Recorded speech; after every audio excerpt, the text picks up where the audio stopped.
dagaalkii laascaano ayaa sabab u ahaa inay qaraxyada magaalada muuse ka yaraadaan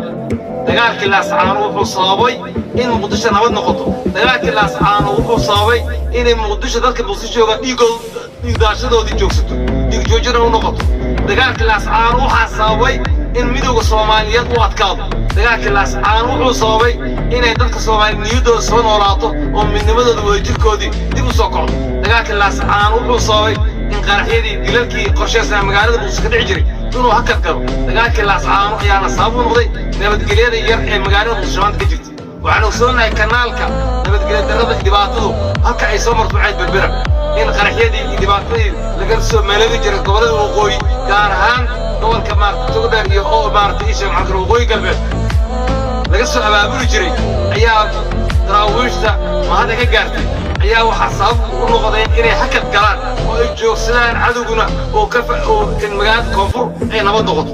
waxaan hambari bogaade leh waxaa la weliba dhiirigelin waxaa leh ciidankii SSC oo aan dhihi karno kaalinta nabadgelyo magaalada Muqdisho sabab ayay u yihiin